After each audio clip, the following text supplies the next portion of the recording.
चैतन्यदेवं श्रीराधाकृष्णपादान् सहगणललिता श्रीविशाखान्वितांश्च।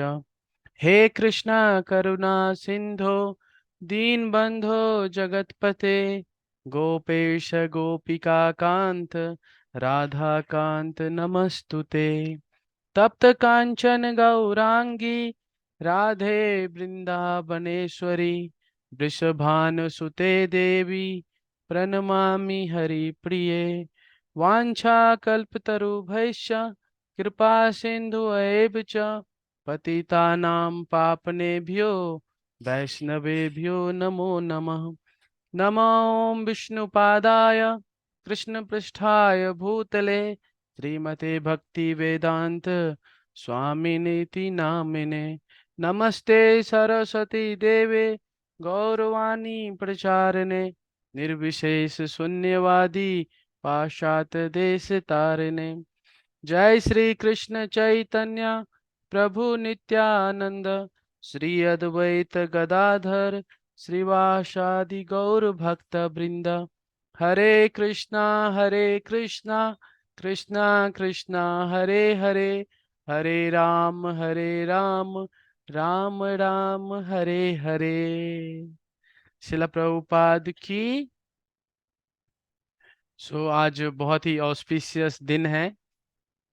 आज परमा एकादशी है और ये अधिक मास की इस साल की लास्ट एकादशी भी है।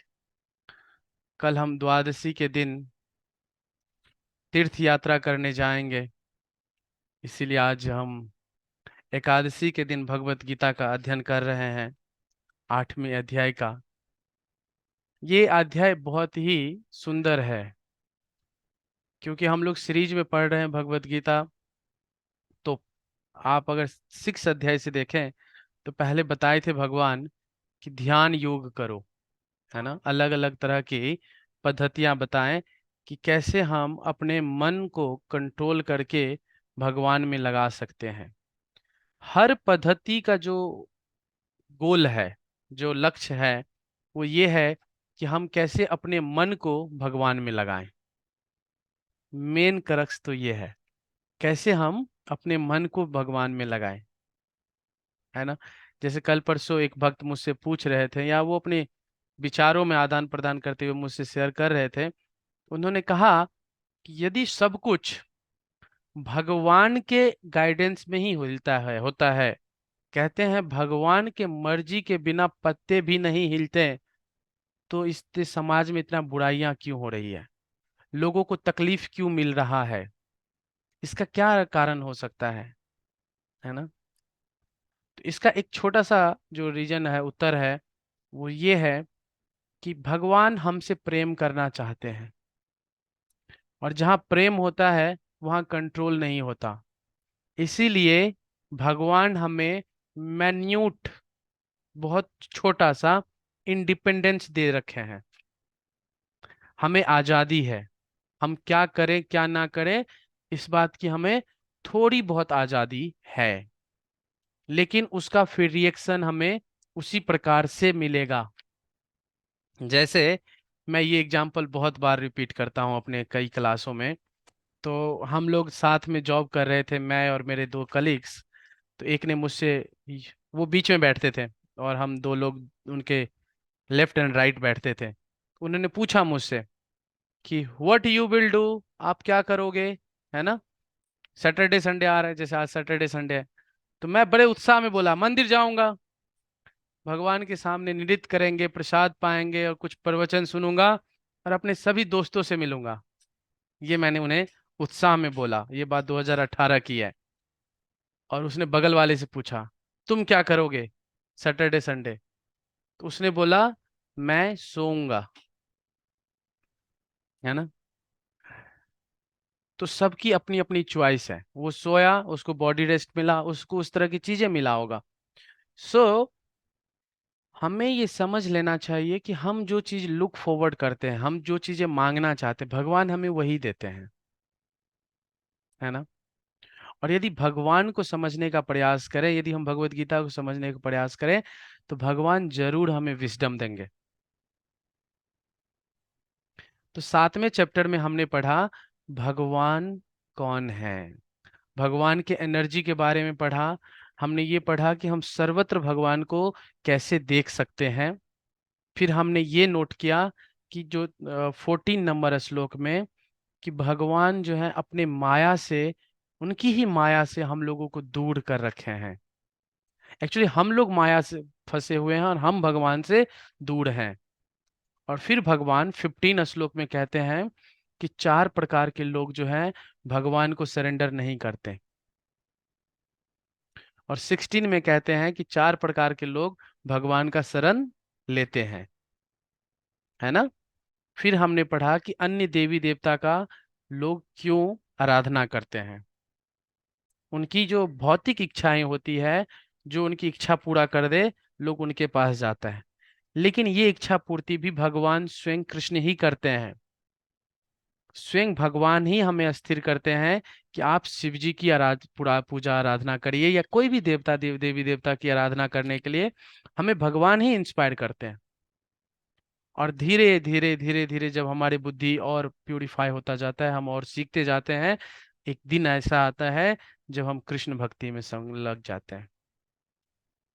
तो मेरे गुरु महाराज कई बार वो ऐसा कहते हैं कि हम लोग, कहते हैं वो सौभाग्यवान है, भाग्यवान है हम लोग। क्यों? क्योंकि हमें प्रभुपाद का संग मिल रहा है, हमें प्रभुपाद की बुक्स मिल रही है, और हम सब कृष्ण भक्ति में लगे हुए हैं। ये हमारा सौभाग्य है ना। ये आप लोग अभी नए नए जुड़े हो, तो अभी दोनों फ्लेवर जो है थोड़ा सा मिल रहा होगा। कल मेरे दूर के कई दोस्त आए थे मुझसे मिलने, कल ही की बात है, कल की ही। तो वो मुझसे मिले, हम लोग कुछ साथ में प्रसाद पाए, और वो मुझे कह रहे थे कि तुमने कितना अच्छा किया कि इस्कॉन से जुड़ गए हो। ऐसा कह रहे थे मुझे वो, मुझे अप्रिशिएट कर रहे थे।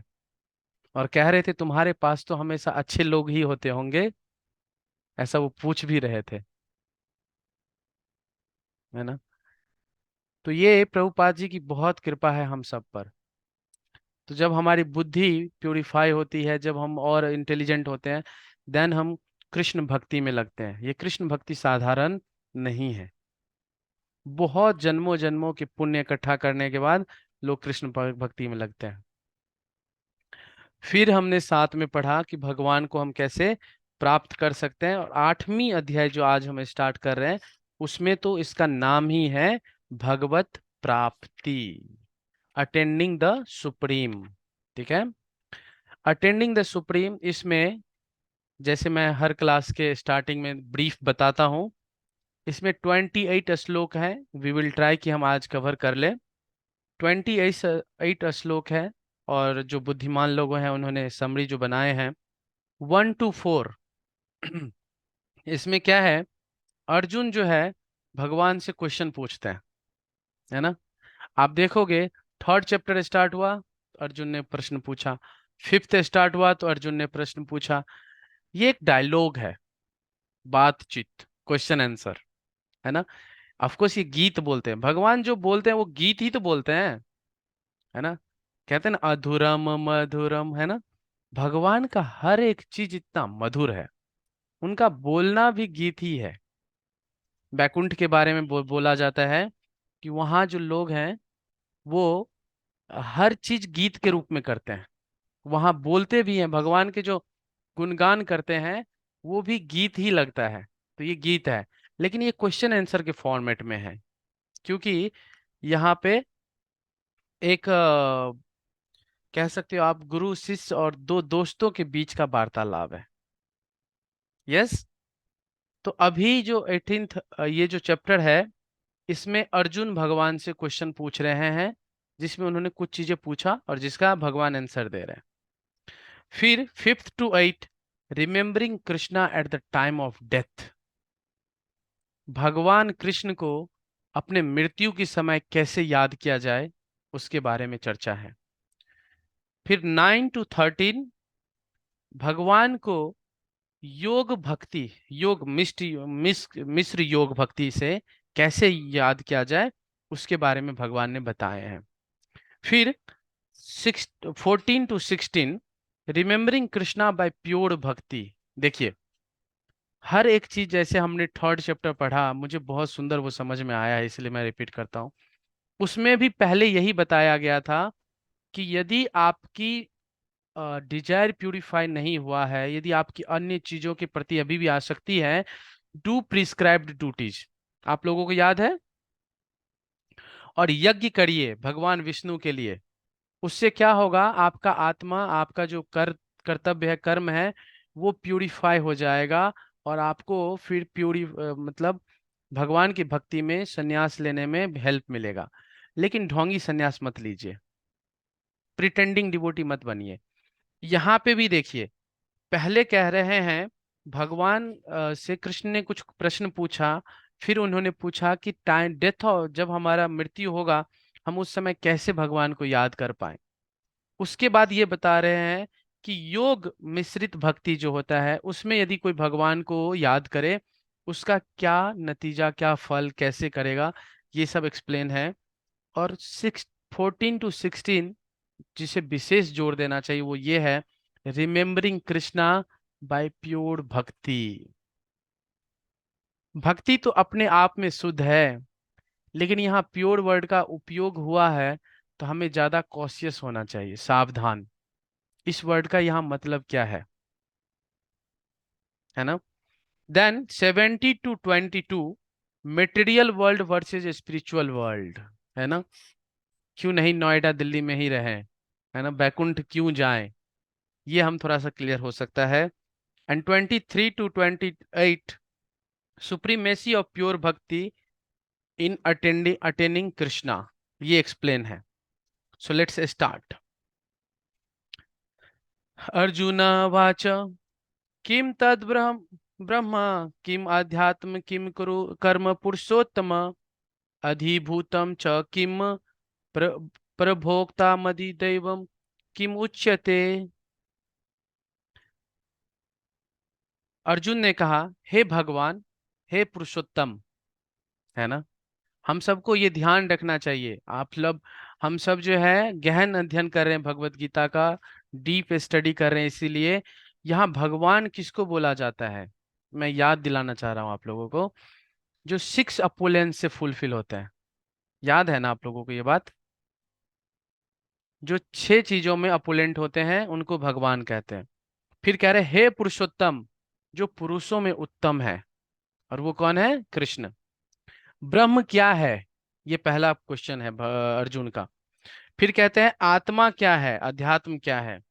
फिर सकाम कर्म क्या है ना, यह भौतिक जगत क्या है। फिर कहते हैं यह देवता क्या है, कृपया करके यह सब मुझे बताएं, है ना।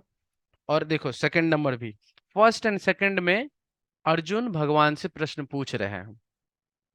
अधियज्ञ कथम, अधियज्ञ कथम कम अत्र देहे अस्मि, मधुसूदन प्रायण काले च कथम ये असी, नित्य आत्म आत्म भी।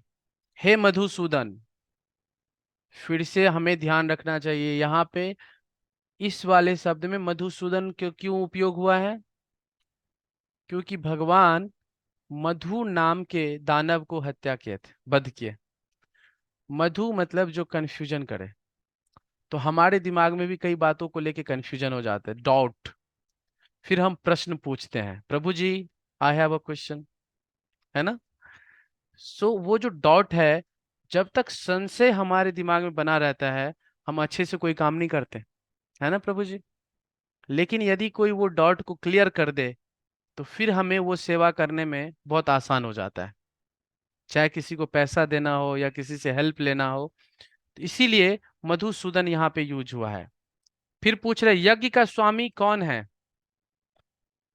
और वह शरीर में कैसे रहता है, और मृत्यु के समय भक्ति में लगे रहने वाले आपको कैसे जान पाते हैं। तो पहला इन्होंने बोला ब्रह्मा। ब्रह्म कौन है, तो वो है the इंडेस्ट्रक्टिबल transcendental living entities separated from the material body. ब्रह्म कौन है, हाँ, पहला और दूसरे भगवान ने, अर्जुन ने क्वेश्चन पूछा है। जो सही है। अर्जुन ने आत्मा के विषय में पूछता है, जिससे शरीर और आत्मा मन का बोध होता है। इसमें लिखा है, वैदिक कोश के अनुसार आत्मा का अर्थ मन, आत्मा और इंद्रियां भी होता है। अर्जुन ने परमेश्वर को पुरुषोत्तम या परम पुरुष कहकर संबोधित किया, जिसका अर्थ यह होता है कि वह ये सारे प्रश्न अपने एक मित्र से नहीं अपितु परम पुरुष से उन्हें परम प्रणाम परम प्रमाण मानकर पूछ रहा था, जो निश्चित रूप से उत्तर देते। अब कहते हैं थर्ड चैप्टर, थर्ड श्लोक पढ़िए। वहां पे भगवान वाचो है ना, श्री भगवान ने कहा, अविनाशी और दिव्य जीव ब्रह्म कहलाता है। अविनाशी और दिव्य जीव ब्रह्म कला कहलाता है। तो ब्रह्म वो है जो मटेरियल बॉडी में नहीं फंसा हुआ है, मतलब अविनाशी और दिव्य है। कौन है वो? आत्मा। यस, यहां से भगवान ने इस बात को क्लियर कर दिया। उसका नित्य स्वभाव आध्यात्म या आत्म कहलाता है। जो आत्मा का स्वभाव है वो कभी किसी चीज में मलिन नहीं होता है ना। वो उसका आध्यात्म स्वभाव जो है वो कैसा है? इटर्नल और इम्प्रेशन है। वो हमेशा जो है अपने बॉडी से ऊपर रहता है और वो बॉडी को गाइड करता है। फिर थर्ड लाइन पढ़िए, जीवों के भौतिक शरीर से संबंधित गतिविधि कर्म या सकाम कर्म कहलाती है। अंग्रेजी में लिखा हुआ है यहाँ पे जो नोट मेरे पास है, the fruitive activities of the jiva that lead to transmigration from one material body to another. What is karma? Karma वो होता है, वो एक ऐसी फ्रूटिव एक्टिविटीज जो हमें एक बॉडी से दूसरे बॉडी में ट्रांसफॉर्म या ट्रांसमाइग्रेशन होने में हेल्प करता है। That is called Karma. So whatever we are doing here, maybe we are studying Bhagavad Gita, that will bring or evaluate us in another body. अगर हम सब अच्छे से भक्ति कर लिए हैं, तो हमें जो है भगवत धाम जाने का मौका मिल सकता है। और यदि हम किसी अन्य तरह के गलत काम में लगे रहेंगे तो हमें नीचे स्तर की बॉडी मिलेगी। लेकिन एक जगह, कई जगह ऐसा कहा जाता है, जो नित्य प्रतिदिन भगवत गीता का श्रवण करे, भगवत गीता को केवल टच भी कर लेता है, उसका मनुष्य योनि तो फिक्स है, फिक्स है। तो ये होता है कर्म, ये कर्म है। मैं इसका पहला तात्पर्य पढ़ता हूँ। हर्ष प्रभु पढ़ेंगे प्लीज, थर्ड चैप्टर का तात्पर्य का फर्स्ट पैराग्राफ। प्रभु जी पहले श्लोक का या तीसरे का? तीसरे श्लोक का। ठीक। ब्रह्म अविनाशी तथा नित्य है और इसका विधान भी कभी कभी भी नहीं बदलता, किंतु ब्रह्म से परे पर ब्रह्म होता है। ब्रह्म का अर्थ है जीव तथा पर ब्रह्म का अर्थ भगवान है। जीव का स्वरूप भौतिक जगत में उसकी स्थिति से भिन्न होता है। भौतिक चेतना में उसका स्वभाव पदार्थ पर प्रभुत्व जताना है, किंतु आध्यात्मिक चेतना या कृष्ण भावनामृत में उसकी स्थिति परमेश्वर की सेवा करना है। जब जीव भौतिक चेतना में होता है तो उसे इस संसार में विभिन्न प्रकार के शरीर धारण करने पड़ते हैं। यह भौतिक चेतना के कारण कर्म अथवा विविध सृष्टि कहलाता है। समझ गए? हम अपने कर्मों से जो है इस सृष्टि में फंसे हुए हैं। हम कर्म कर रहे हैं, हम एक्स वाई जेड एक्टिविटी करते हैं, फिर उस एक्स वाई जेड एक्टिविटी का फल हमें भुगतना पड़ रहा है, एंड सो ऑन सो। ये साइकिल कंटिन्यू चलता रहता है, साइकिल कंटिन्यू चलता रहता है। सो इसमें भगवान की कहीं भी दोष नहीं है, दोष हमारा ही है। और ये सृष्टि, जब जीव भौतिक चेतना में होता है तो उसे इस संसार के विभिन्न प्रकार के शरीर धारण करने पड़ते हैं। तो प्रॉब्लम क्या है, समस्या क्या है, करना क्या चाहिए प्रभु जी? तो अपनी चेतना में बदलाव करना चाहिए। और उसी चेतना में बदलाव करने के लिए आज सुबह हमने 1 घंटे साथ में जप किए, और अभी हम भगवत गीता का अध्ययन कर रहे हैं।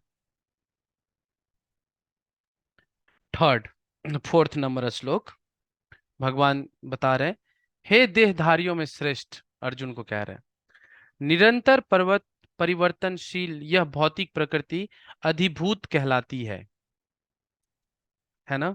ये जो प्रकृति है, ये निरंतर क्या होता है, परिवर्तनशील है, इसमें बदलाव आते रहते हैं। श्री भगवान का विराट रूप, जिसमें सूर्य तथा चंद्र जैसे समस्त देवता सम्मिलित हैं, अधिदैव कहलाता है। तथा प्रत्येक देहधारी के हृदय में परमात्मा स्वरूप स्थित मैं परमेश्वर अधियज्ञ कहलाता हूँ। क्लियर हुआ? तो मैं आप लोगों को ना एक समरी में बताता हूँ। ब्रह्म कौन है? जीव, जो जीव आत्मा, जो शरीर में है लेकिन शरीर से अलग है। फिर भगवान ने पूछा आध्यात्म, उसका स्वभाव क्या है? उसका स्वभाव है आत्मा का कि वो इटर्नल सर्वेंट है ना, वो भगवान के लिए। फिर उन्होंने पूछा कर्म क्या है? कर्म वो है जिससे एक जीवात्मा अन्य अन्य प्रकार की, विभिन्न प्रकार के शरीर को धारण करता है ना। कोई शरीर, कोई माता जी के शरीर में है, कोई प्रभु जी के शरीर में है। ओ, मुझे माता जी का शरीर क्यों नहीं मिला, या कोई बोले मैं माता जी के शरीर में क्यों हूं, है ना। काश में लड़का होता या काश में लड़की होती। ये सारी बातें काश से नहीं चलता, ये आपकी कर्म है। आपने ही डिसाइड किया था कि मुझे ये शरीर चाहिए, तो वो कर्म है। उसके बाद इन्होंने बोला आधिभूत, प्रकृति क्या है? ये है परिवर्तनशील, जो हमेशा बदलता रहता है। अधि भौतिक, उनको अधिभूत बोलते हैं, अधिभूत। फिर अधिदैव, अधिदैव विराट पुरुष, जिसमें भगवान के यूनिवर्सल फॉर्म है, उसमें अन्य डेमिगॉड्स और अन्य प्लैनेट्स भी इंक्लूड है। आप लोग देख रहे हो सेकंड लाइन, जिसमें लिखा है श्री भगवान का विराट स्वरूप, जिसमें सूर्य तथा चंद्र जैसे समस्त देवता सम्मिलित हैं, अधिदैव कहलाता है। ओके। और उसके बाद नेक्स्ट क्वेश्चन क्या है? अधियज्ञ, अधियज्ञ क्या है? तो अधियज्ञ है परमात्मा, मतलब I the enjoyer of all sacrifice, the supreme lord represented as a supreme soul, जो हमारे हृदय में रहते हैं। आत्मा के बगल में परमात्मा रहते हैं। तो ये सारे जवाब उन्होंने दिया। फिर कह रहे हैं, हाउ हाउ इज अभिज्ञ नोन इन द बॉडी, और वो हमारे हृदय में कैसे जाने जाते हैं? In the heart of every embodied being, as a regulator I inspire performance of sacrifice and other acts. पहले ये पूछ रहे थे कि आप कैसे रहते हो और उसमें कैसे दूसरों को इंस्पायर करते हो। और जो 8th नंबर क्वेश्चन था वो ये था, how to now you at the point of death. आप लोग दूसरे श्लोक पढ़ो, दूसरे श्लोक में आइए और उसके शब्दार्थ देखिए। कहते हैं, और मृत्यु के समय भक्ति में लगे रहने वाले आपको कैसे जान पाते हैं? इस प्रश्न का उत्तर जो है पूरे चैप्टर में, बाकी 7 प्रश्न का उत्तर मिल गया ना। अब जो लास्ट 8वीं प्रश्न था कि आपको मृत्यु के समय हम कैसे जान पाए, इसका जो आंसर है भगवान पूरे चैप्टर में देते हैं, क्योंकि ये बहुत बहुत बहुत मूल्यवान, बहुमूल्य और बहुत इंपॉर्टेंट है। तो ध्यान से सुनिए। और ये हम जैसे लोगों से बहुत को रिलेट करता है, बहुत को रिलेट करता है। अंत काले च माम एव, अंत काले च माम एव स्मरन् मुक्त्वा कलेवरम मत कलेवरम यह प्रयाति स मद्भावम याति नास्त्र संशय। और अनुवाद प्रभुपाद जी के द्वारा, और जीवन के अंत में जो केवल मेरा स्मरण करते हुए शरीर त्याग करता है, वह तुरंत मेरे स्वभाव को प्राप्त करता है, इसमें रंज मात्र भी संदेह नहीं है ना। आप लोग जब किसी को कुछ बोलते हो, वो अगर भरोसा नहीं कर रहा होता है तो आप लोग एक बार को बोलते हो ना, मैं बोल रहा हूं ना, मुझ पे विश्वास तो करो। ऐसा कभी किसी ने कहा?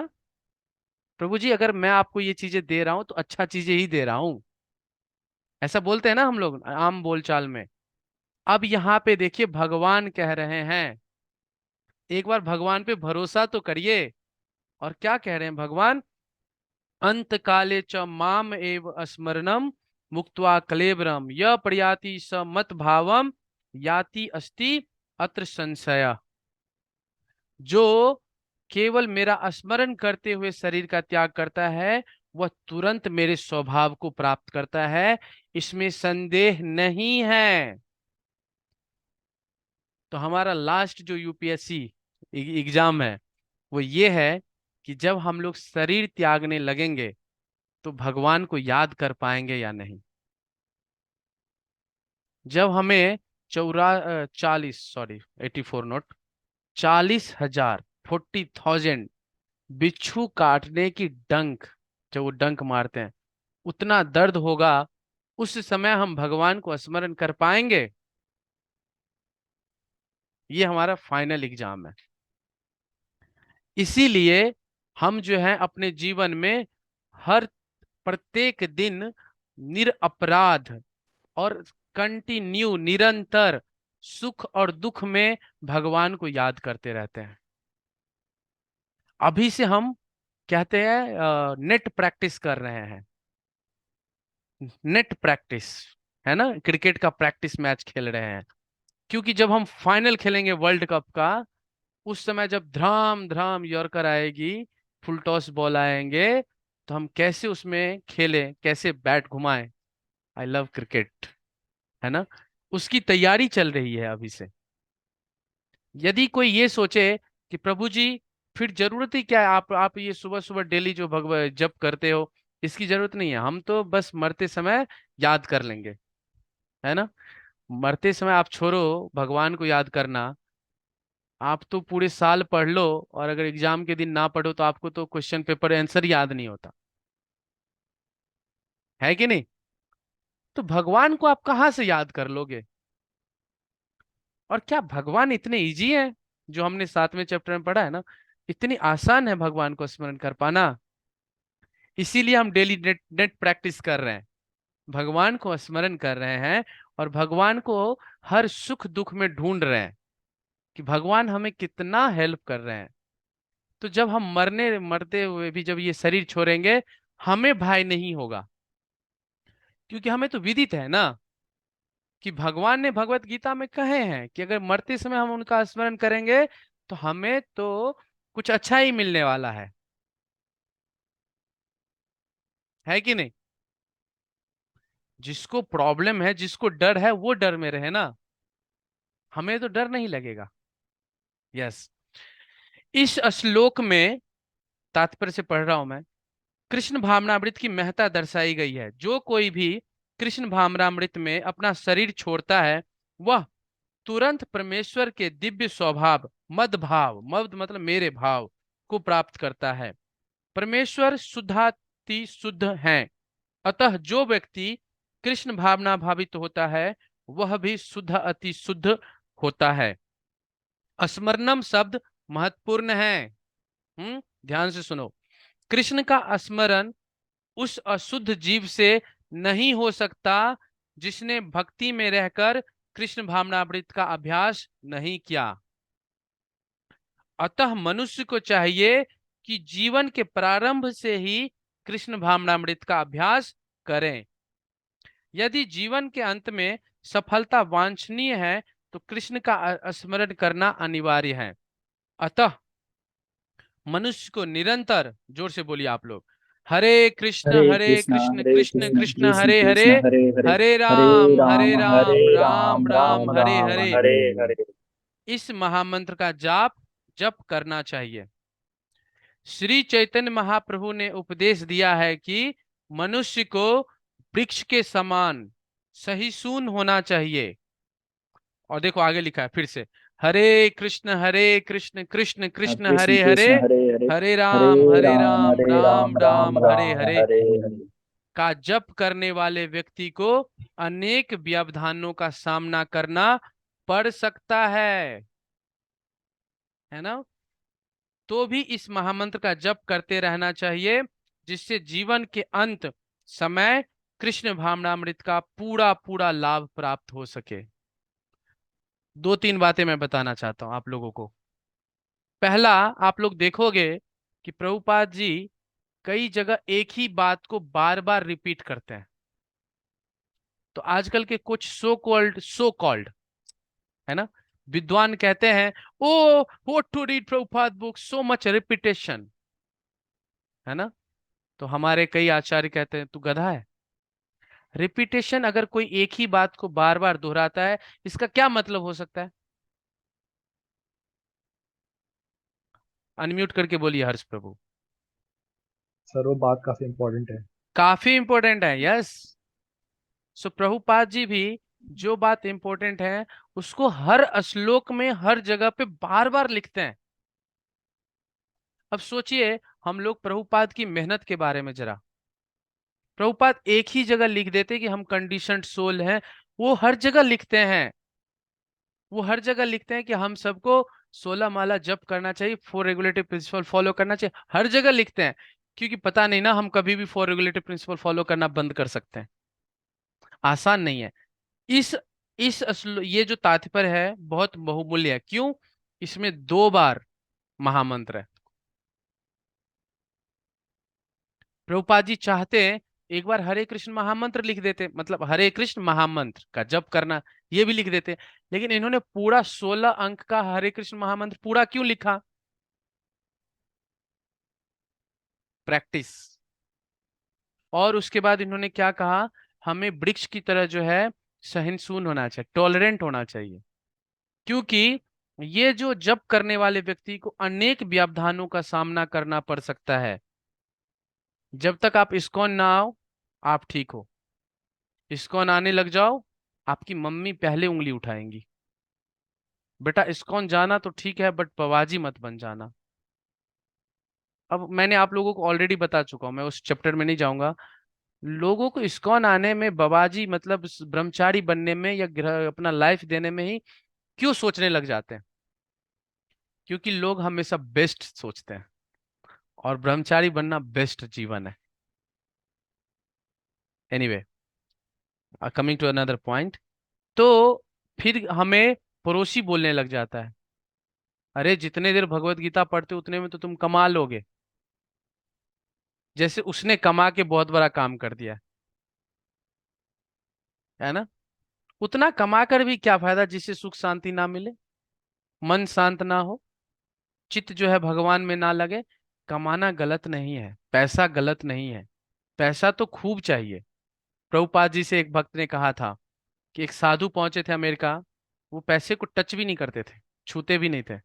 कहते हैं कि पैसे, ये सब जो एक्सटर्नल एनर्जी है, माया, हमें इन सब चीजों से दूर रहना चाहिए, साधु को दूर रहना चाहिए। तो प्रभुपाद जी कहते थे तुम तो सारे पैसे ले आओ, दुनिया का सारा पैसा मुझे दे दो, और मैं सारे पैसे पकड़ के रखूंगा और तुम मेरा फोटो खींचना। प्रभुपाद जी कहते थे मेरे पास वो इंटेलिजेंस है, मेरे पास बुद्धि है, मैं कैसे इसे कृष्ण की सेवा में लगा सकूं। चोर तो वो लोग हैं जो दूसरे के सामान लेके खुद का उपयोग करते हैं, लेकिन भगवान की चीजों को लेके भगवान की सेवा में लगाने वाले को कौन सी दौड़, कौन सी प्रॉब्लम? तो अगर हम ये सब सीखते रहेंगे, व्यवधान तो आएंगी। स्वयं भगवान कह रहे हैं, प्रभुपाद जी कह रहे हैं। लेकिन हम लोगों को पेड़ की तरह सहिष्णु होके, है ना, टॉलरेंट होके, हमें निरंतर इस हरे कृष्ण महामंत्र का जप करते रहना चाहिए। बोलिए हरे कृष्ण कृष्ण कृष्ण कृष्ण हरे कृष्ण हरे, हरे हरे, हरे हरे राम राम हरे राम राम राम राम हरे राम हरे। हरे हरे। 6 श्लोक। यम यम वापि स्मरण भावम त्यजति अन्ते क्लैवरम तम तम एव एति कौन्तेय सदा तत् भाव भावितः। हे कुंती पुत्र, शरीर त्यागते समय मनुष्य जिस जिस भाव का स्मरण करता है, वह उस भाव को निश्चित रूप से प्राप्त करता है। कितना सुंदर भगवान एक्सप्लेन कर रहे हैं। हे कुंती पुत्र, शरीर त्यागते वक्त जिस जिस स्वभाव या जिस जिस भाव को स्मरण करते हैं, उस स्वभाव को जरूर प्राप्त करते हैं। तात्पर्य, यहाँ पर मनुष्य के समय, यहाँ पर मृत्यु के समय अपना स्वभाव बदलने के विधि का वर्णन है। जो व्यक्ति अंत समय श्री कृष्ण का चिंतन करते हुए शरीर त्यागता है, उसे परमेश्वर का दिव्य स्वभाव प्राप्त होते हैं।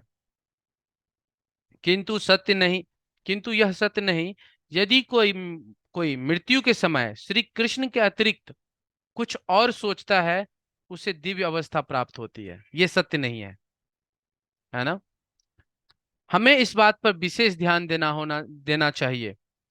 तो फिर कोई मन की सही अवस्था में किस प्रकार मरे, है ना। नाउ यहाँ ये सिखाया जा रहा है हाउ टू डाई। पहले सीखा how to live, now here we will learn how to die. अब मरे भी कैसे। ये मरना भी आम बात नहीं है, मरे भी तो कृष्ण भावनावित होके मरे। How to die. एक आचार्य हैं हमारे, और मैं कह सकता हूँ मैं उनसे ज्यादा मिला नहीं, लेकिन मुझे बहुत प्रिय लगे, भक्ति चारू महाराज। वो कोरोना काल में अपना शरीर त्यागा। तो जब वो शरीर त्यागने वाले थे, तो कुछ दिन पहले से उन्होंने क्लास देना स्टार्ट किया था, हाउ टू डाई, कैसे मरे। सोचिए, इस पे भी लेक्चर बनता है। यहाँ पे लिखा हुआ है हाउ टू डाई। महापुरुष होते हुए भी महाराज भरत ने मृत्यु के समय एक हिरण का चिंतन किया, अतः अगले जीवन में हिरण के शरीर में देहांतरण हुए। यद्यपि हिरण के रूप में उन्हें अपने विगत कर्मों की स्मृति थी, किंतु उन्हें पशु शरीर धारण करना ही पड़ा। आप लोग भरत महाराज की स्टोरी जानते होंगे। निसंदेह मनुष्य के जीवन भर के विचार संचित होकर मृत्यु के समय उसके विचारों को प्रभावित करते हैं, अतः इस जीवन से उसका अगला जीवन बनता है। अगर कोई इस जीवन में सतोगुणी होता है और निरंतर कृष्ण का चिंतन करता है, तो संभावना है संभावना यही है कि मृत्यु के समय श्री कृष्ण का स्मरण बने रहे। उससे इससे उसे श्री कृष्ण के दिव्य स्वभाव को प्राप्त करने में सहायता मिलेगी। यदि कोई दिव्य रूप से श्री कृष्ण की सेवा में लीन रहता है, तो उसका अगला शरीर दिव्य आध्यात्मिक होगा, भौतिक नहीं। देखो यहाँ पे लिखा है कॉमा देके ना। आप लोग देखो प्रभुपाद जी कितने मेहनत किए हैं इस परपट को लिखने में, सॉरी, और कितने क्लैरिटी से लिखा है। उन्होंने कॉमा दे के लिखा है भौतिक नहीं। अतः जीवन के अंत समय अपने स्वभाव को सफलतापूर्वक बदलने के लिए हरे हरे कृष्ण कृष्ण कृष्ण हरे कृष्ण हरे, कृष्ण हरे हरे राम हरे राम राम राम राम हरे राम हरे हरे हरे। का जप करना सर्वश्रेष्ठ विधि है ना।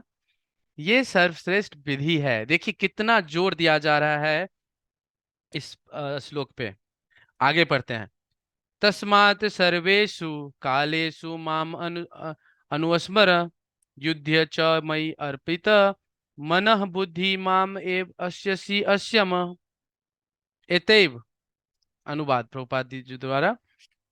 एतैव, हे अर्जुन, तुम्हें सदैव कृष्ण रूप में मेरा चिंतन करना चाहिए, और साथ में युद्ध करने के कर्तव्य को भी पूरा करना चाहिए। ये बातें जो ध्यान से सुनो और जोर से सुनो, ये मेरे लिए है। कुछ लोग कहते हैं इस्कॉन ज्वाइन कर लेने के बाद क्या करना चाहिए। ये करना चाहिए, तस्मात् सर्वेषु कालेषु माम अनुस्मर्य युध्य च। भगवान ने ये नहीं कहा कि युद्ध करना बंद करो और मेरा ध्यान करो। भगवान ने ये नहीं कहा कि युद्ध करना छोड़ो और जरा इस पेड़ के नीचे या इस रथ के नीचे बैठ के तुम योग ध्यान करो, नाम जप करो मेरा। उन्होंने ऐसा नहीं कहा।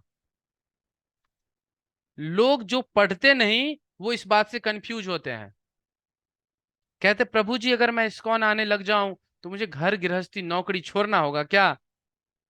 वो ऐसे मूर्ख लोग पूछते हैं जिन्होंने खुद भगवान की बातें, आचार्यों की बातें अभी सुना नहीं।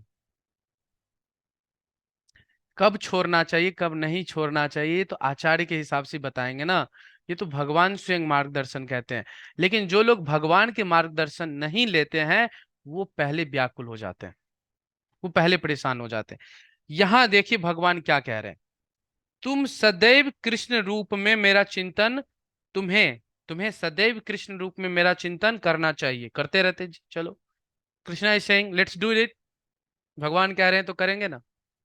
फिर क्या कह रहे हैं, और साथ में युद्ध करने की कर्तव्य को भी पूरा करना चाहिए। अगर कोई हाउस होल्डर है, गृहस्थ हैं, माताएं हैं, अगर भगवान के स्मरण कर रहा हूं, मुझे आज मैं आपके लिए कुकिंग नहीं करूंगी, भगवान खुश नहीं होंगे आपसे।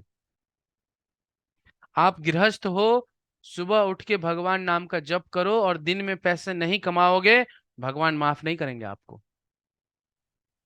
एक स्टूडेंट है और कह रहा है मुझे अब पढ़ाई लिखाई में मन नहीं लगता, मुझे केवल भगवान नाम का जप करना चाहिए, वो ठीक है, लेकिन आचार्य कहते हैं कि पहले आपको पढ़ाई भी करना चाहिए, है ना। भगवान को सदैव हर परिस्थिति में याद करते हुए अपने कर्म को करते रहना चाहिए, ये हमारा लक्ष्य है।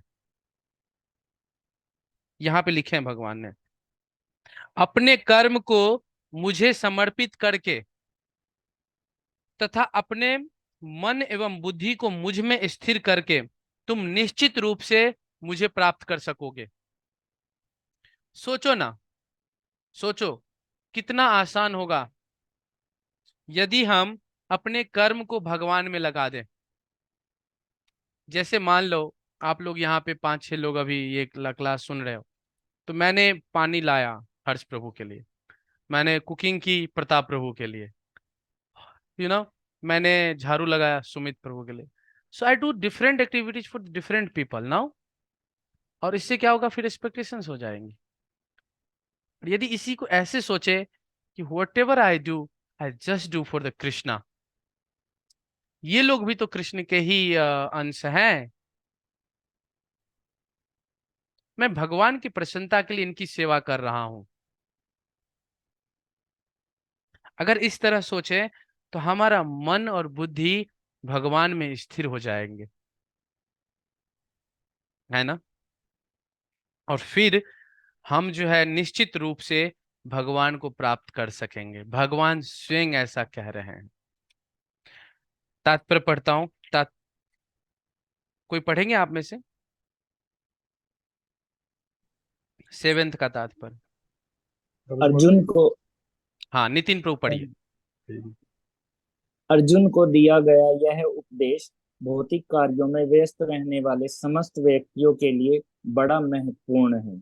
भगवान यह नहीं कहते कि कोई अपने कर्तव्य को त्याग दे। मनुष्य उन्हें करते हुए साथ साथ हरे कृष्ण का जप करके कृष्ण का चिंतन कर सकता है। यस। इससे मनुष्य भौतिक कलमश से मुक्त हो जाएगा और अपने मन तथा बुद्धि को कृष्ण में प्रवृत्त करेगा। कृष्ण का नाम जप करने से मनुष्य परम धाम कृष्ण लोक को प्राप्त होगा, इसमें कोई संदेह नहीं। कितना सुंदर है ना, आप लोगों को कितनी क्लैरिटी मिली होंगी।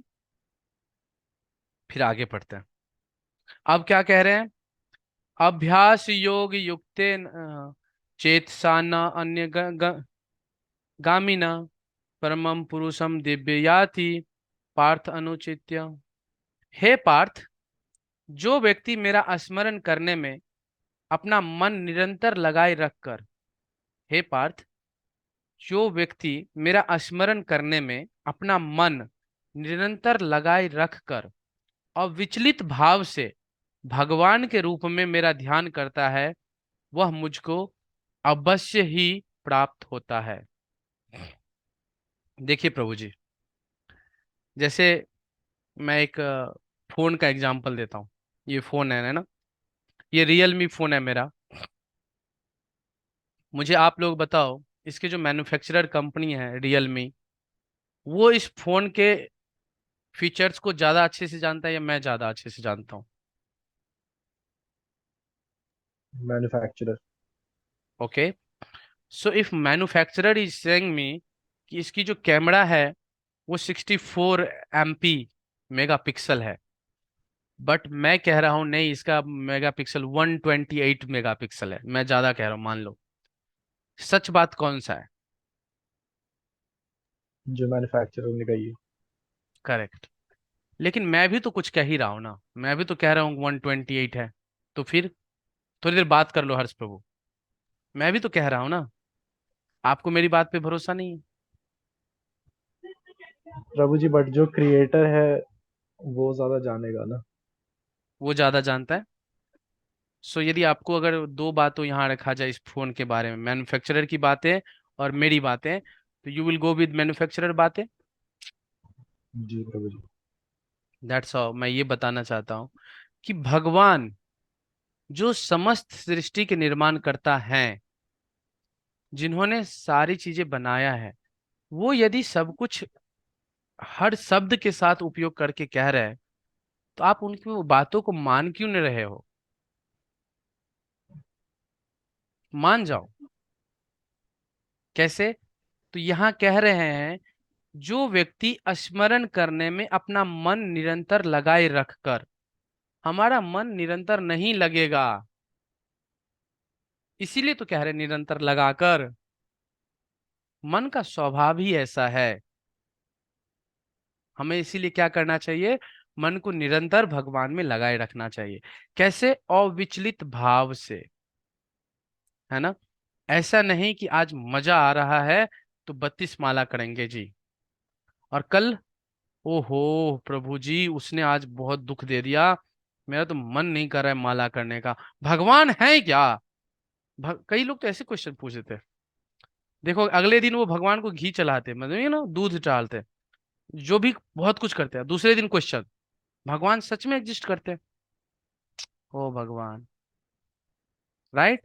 तो हमें अविचलित भाव से, यहाँ पे लिखा हुआ है, भगवान के रूप में ध्यान करता है, वह मुझको अवश्य प्राप्त करता है। ठीक है? इस श्लोक में, तात्पर्य से पढ़ रहा हूं, इस श्लोक में भगवान श्री कृष्ण अपने स्मरण के लिए किए जाने की महत्ता पर बल देते हैं। महामंत्र हरे कृष्ण का जप करने से श्री कृष्ण की स्मृति हो आती है। श्री भगवान के शब्दोच्चार के जप तथा श्रवण के अभ्यास से मनुष्य के कान, जीव तथा मन व्यस्त रहते हैं। इस ध्यान का अभ्यास अत्यंत सुगम है और इससे परमेश्वर को प्राप्त करने में सहायता मिलती है। पुरुषम का अर्थ है होता है भोक्ता। यद्यपि सारे जीव श्री भगवान की तटस्था शक्ति हैं, किंतु वे भौतिक कलमश से युक्त हैं। यद्यपि सारे जीव श्री भगवान की युक्त हैं, वे स्वयं को भोक्ता मानते हैं, जबकि वे होते नहीं। हम सब खुद को भोक्ता मानते हैं। आप लोग बताओ। Again I ask another person, आप लोगों में से हर्ष प्रभु के अलावा, कंज्यूमर को क्या बोलते हैं हिंदी में?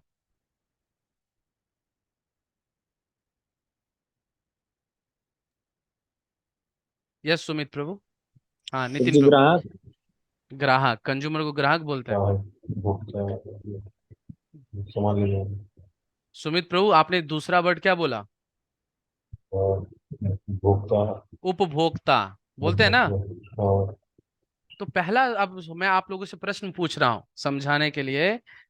यदि कस्टमर को या कंज्यूमर को उपभोक्ता बोलते हैं, उपभोक्ता, जैसे प्रेसिडेंट है ना, वाइस प्रेसिडेंट है ना, राष्ट्रपति, उपराष्ट्रपति, तो कोई राष्ट्रपति है तभी तो उपराष्ट्रपति है। तो कस्टमर हम हैं, उपभोक्ता हम हैं, भोक्ता कौन है?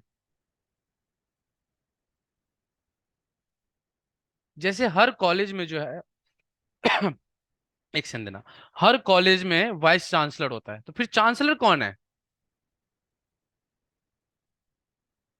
क्वेश्चन है ना। अगर हर जगह, तो मुझे पता चला यूजीसी के द्वारा जो निर्धारित लोग होते हैं वाइस चांसलर होते हैं, लेकिन हमारे जो सुप्रीमो होते हैं वो चांसलर होते हैं हर यूनिवर्सिटीज एंड कॉलेज का। उसी तरह यदि मैं उपभोक्ता हूं तो भोक्ता कौन है? भगवान। प्रभु जी कृष्ण। हाँ, ये यहाँ पे समझना है। सो आई आस्क सुमित प्रभु, यदि आपके पास बुक है तो इसके सेकंड पैराग्राफ पढ़िए जहां लिखा है भक्त हरे कृष्ण। आपके पास बुक नहीं है? मुझे इंग्लिश इंग्लिश इंग्लिश वाला है मेरे पास, पढ़ूं? अच्छा कोई बात नहीं, जिनके पास हिंदी है वो पढ़े। भक्त हरे कृष्ण का जप करके अपनी पूजा के लक्ष्य परमेश्वर का, इनके किसी भी रूप नारायण, कृष्ण, राम आदि का निरंतर चिंतन कर सकता है। ऐसा करने से वह शुद्ध हो सकता है, हो जाता है, और निरंतर जप करते रहने से जीवन के अंत में वह भगवत धाम को जाता है। योग अंतःकरण के परमात्मा का ध्यान है। इसी प्रकार हरे कृष्ण के जप द्वारा मनुष्य अपने मन को परमेश्वर में स्थित करता है। मन चंचल है, अतः आवश्यक है कि मन को बलपूर्वक कृष्ण चिंतन में लगाया जाए। प्रायः उस प्रकार के कीट का दृष्टांत दिया जाता है जो तितली बनना चाहता है और इसी जीवन में तितली बन जाता है। इसी प्रकार यदि हम निरंतर कृष्ण का चिंतन करते रहें तो यह निश्चित है कि हम जीवन के अंत में कृष्ण जैसा शरीर प्राप्त कर सकेंगे। करीब है ना? कितना सुंदर है। Okay, ninth. मैं अनुवाद पढ़ता हूँ समय को ध्यान में रख के। मनुष्य को चाहिए कि परम पुरुष का ध्यान सर्वज्ञ, पुरातन, नियंता, लघुतम से लघुतर, प्रत्येक का पालन करता, समस्त भौतिक बुद्धि से परे, अचिंत्य तथा नित्य पुरुष के रूप में करे। वे सूर्य की भांति तेजवान है और इस भौतिक प्रकृति से परे दिव्य रूप है। ये भगवान के बारे में बताया जा रहा है कि भगवान कैसे हैं और उनको योग मिश्रित उससे कैसे याद स्मरण करना चाहिए। मनुष्य को चाहिए, हमें कैसे क्या चाहिए?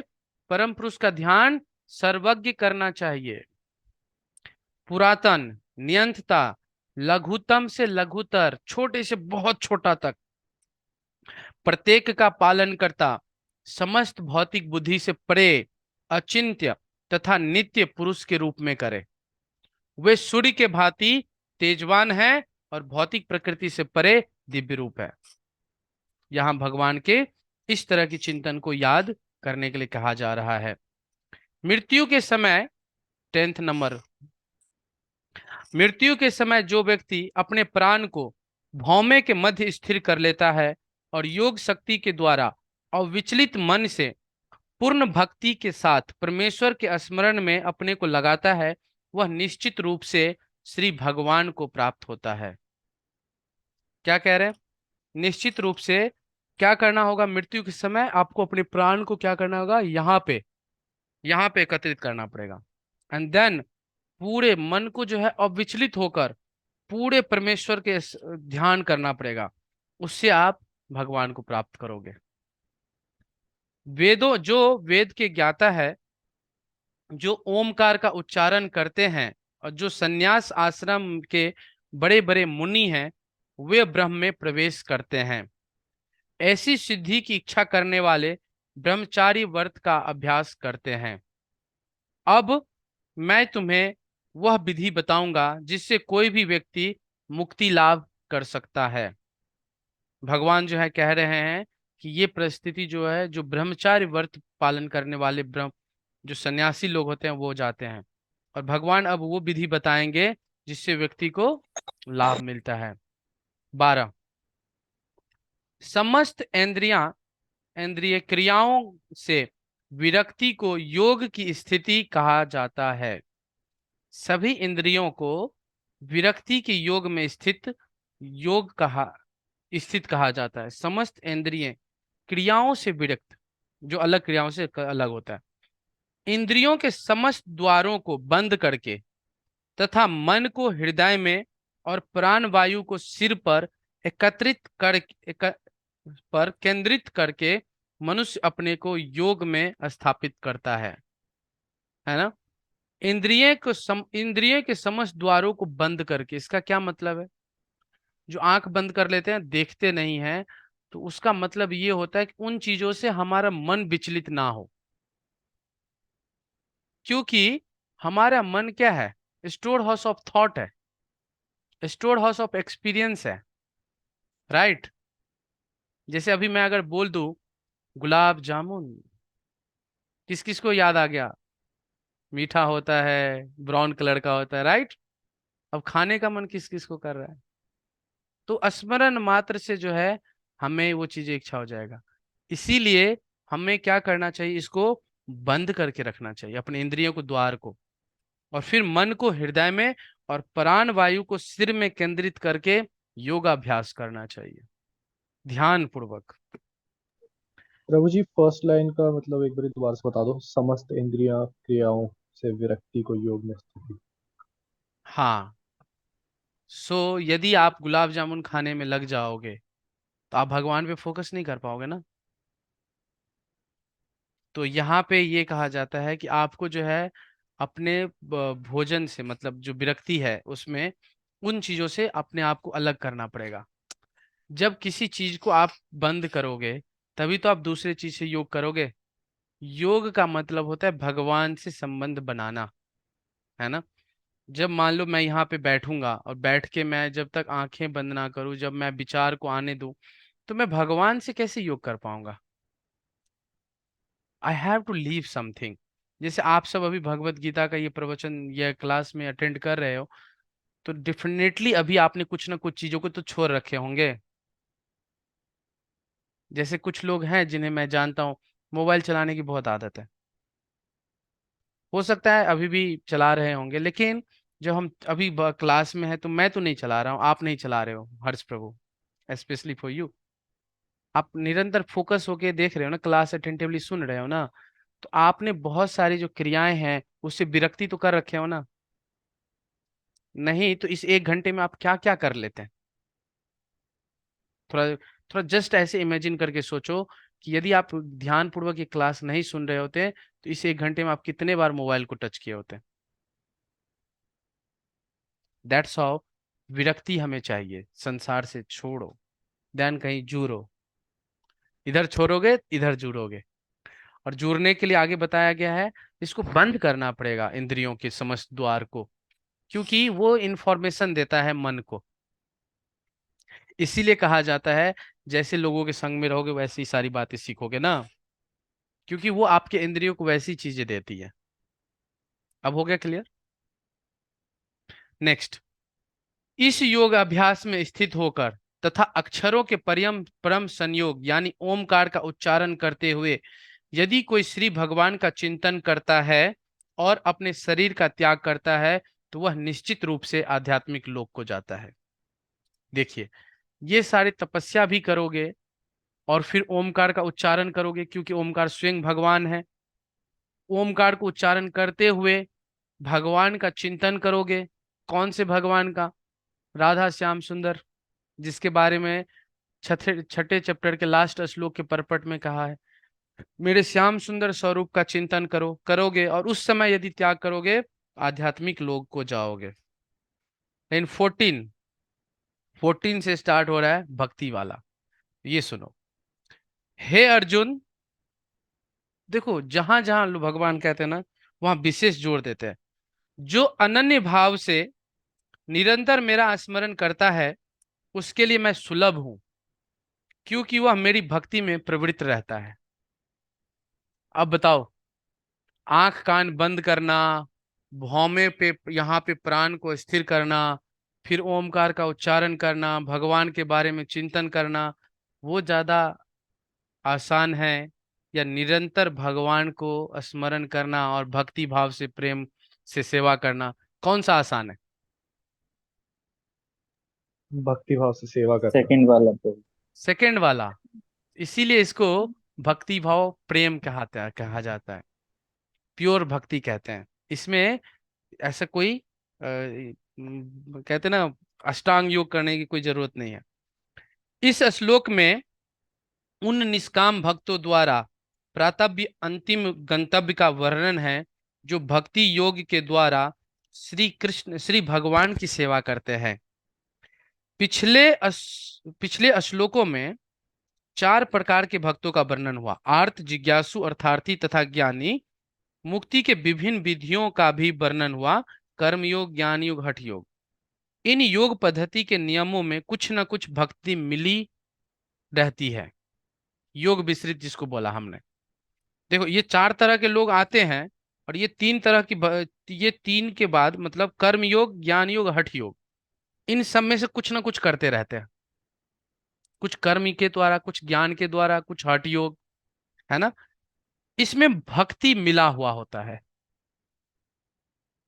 अगर मिला हुआ नहीं होता तो वो उसके लिए करेगा क्यों? वो करेगा ही क्यों? लेकिन इस श्लोक में शुद्ध भक्ति का वर्णन है। शुद्ध भक्ति, इसमें हठ योग, ज्ञान योग कुछ भी नहीं है। यहां पे लिखा है जिसमें ज्ञान, कर्म या हठ का मिश्रण नहीं होता। जैसे अन्य चेता शब्द से सूचित होता है, भक्ति योग में भक्त श्री कृष्ण के अतिरिक्त और कोई इच्छा नहीं करता। रुक जाओ, इसको हाईलाइट कर लो। अन्य चेता शब्द से सूचित होता है, भक्ति योग में भक्त श्री कृष्ण के अतिरिक्त और कोई इच्छा नहीं करता। शुद्ध भक्त न तो स्वर्ग लोक जाना चाहता है, न ब्रह्म ज्योति से तादात्म्य या मोक्ष या भव बंधन से मुक्ति ही चाहता है। शुद्ध भक्त किसी भी वस्तु की इच्छा नहीं करता। चैतन्य, श्री चैतन्य चरितामृत में शुद्ध भक्त को निष्काम कहा गया है। उसको कुछ नहीं चाहिए। शुद्ध भक्त को उसे ही उसे ही पूर्ण शांति लाभ प्राप्त होता है, उन्हें नहीं जो स्वार्थ में लगे रहते हैं। एक और जहां ज्ञान योगी, कर्म योगी, हठ योगी अपना अपना स्वार्थ रहता है, वहीं पूर्ण भक्त में श्री भगवान को प्रसन्न करने के अतिरिक्त अन्य कोई इच्छा नहीं होता। सुन पाए आप लोग? अन्य कोई इच्छा नहीं होता। अतः श्री भगवान कहते हैं जो एक निष्ठ भाव से उनकी भक्ति में लगा रहता है, उसे वे सरलता से प्राप्त होते हैं। कितना आसान है यदि हम भगवान की बातों को मान के भगवान को प्राप्त करने की प्रयास करें तो। शुद्ध भक्त सदैव कृष्ण के विभिन्न रूपों में से किसी एक की भक्ति में लगा रहता है ना। श्री कृष्ण के अनेक स्वांश तथा अवतार है। राम और नरसिंह जिनमें से भक्त किसी एक रूप को चुनकर प्रेम भक्ति में मन को स्थिर कर सकते हैं। ऐसे भक्त उन अनेक समस्याओं का सामना करना पड़ता है जो अन्य लोगों के अभ्यासकर्ताओं को झेलनी पड़ती है। देखो, ऐसे भक्तों को उन अनेक समस्याओं का सामना नहीं करना पड़ता जो अन्य योग के अभ्यासकर्ताओं को झेलनी पड़ती है। जैसे 2018 की ही बात है, मैं गया था सुक्रताल। सुक्रताल यहाँ पे है ना, यूपी में यहीं पे है ना, जहाँ पे मुरादाबाद, मुजफ्फरनगर के पास है, मुजफ्फरनगर के पास है। वहां पे सुखदेव गोस्वामी ने राजा परीक्षित को पूरे श्रीमद् भागवतम सुनाए। तो वहां पे कुछ प्रोग्राम थी, तो मैंने देखा लोग क्या कर रहे थे, उस तपती धूप में आग, चार तरफ आग लगा लिए थे और बीच में बैठ के भगवान को ध्यान कर रहे थे। हठ योग। लेकिन हम लोगों को तो एसी चला के आराम से जप करने के लिए कहा जाए तो अच्छी सुंदर नींद आती है। हम तो वो भी नहीं कर पाते, है कि नहीं? देखो भगवान को यहाँ पे कितना अच्छा है। शुद्ध भक्त का, मैं नीचे का पैराग्राफ पढ़ रहा हूँ। शुद्ध भक्त का सबसे बड़ा गुण यह है कि वह देश तथा काल का विचार किए बिना अनन्य भाव से श्री कृष्ण का ही चिंतन करता रहता है ना, किसी और चीजों का नहीं। उसको किसी तरह का व्यवधान नहीं होना चाहिए। उसे कहीं भी और किसी भी समय अपना सेवा करते रहने में समर्थ होना चाहिए, है ना। जिस परिस्थिति में होगा वो हमेशा अपना सेवा करता है। कुछ लोगों का कहना है कि भक्तों को वृंदावन जैसे पवित्र स्थानों में या किसी पवित्र नगर में जहां श्री भगवान रह चुके हैं रहना चाहिए, किंतु शुद्ध भक्त, देखो किंतु लग गया यहाँ पर, किंतु शुद्ध भक्त कहीं भी रहकर अपनी भक्ति से वृंदावन जैसे वातावरण उत्पन्न कर सकता है।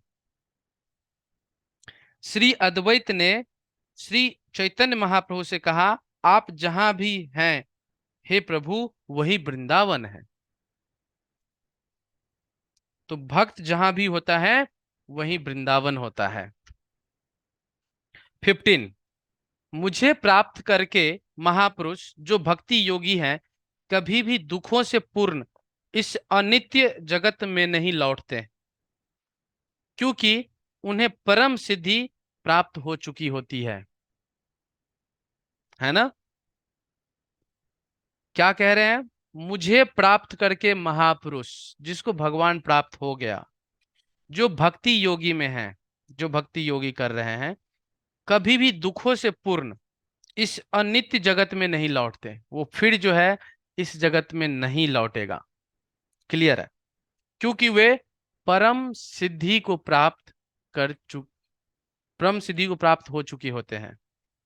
अब सोचना चाहिए, सिद्धि तो बहुत है, परम सिद्धि क्या है? परम सिद्धि है भगवान को प्राप्त करना।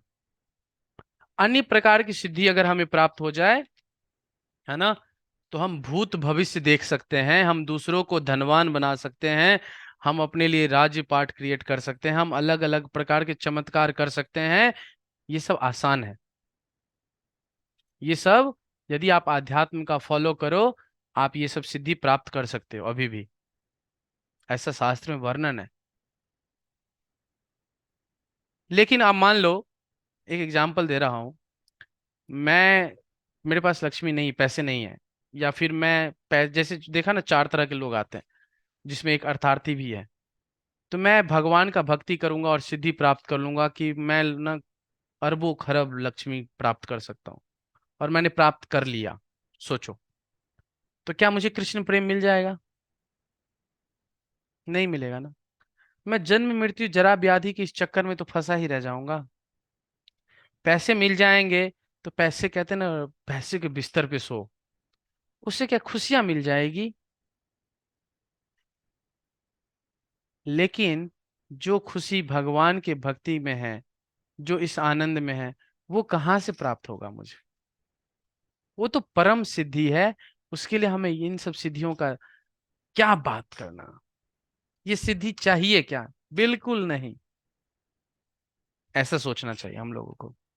फिर 16, इस जगत में सर्वोच्च लोक से लेकर निम्नतम सारे लोक दुख के घर हैं।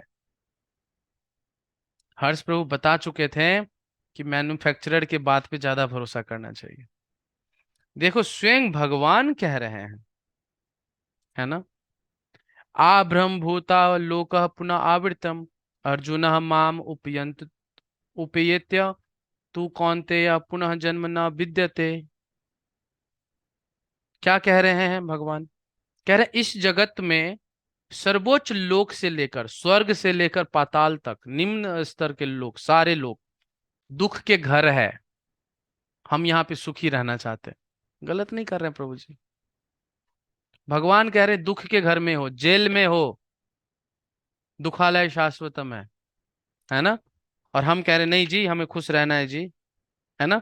देखो 15 नंबर शब्द में, 15 नंबर श्लोक देखिए, उसके जो पहला शब्द है उसमें लिखा है दुखालय आश्वतम, दुख आलयम आश्वतम, है ना। पुस्तकालय में क्या मिलता है? पुस्तक। ग्रंथालय, विद्यालय, विद्यालय में क्या मिलता है? विद्या, है ना। औषधालय, जो भी है। तो दुखालय में क्या मिलेगा?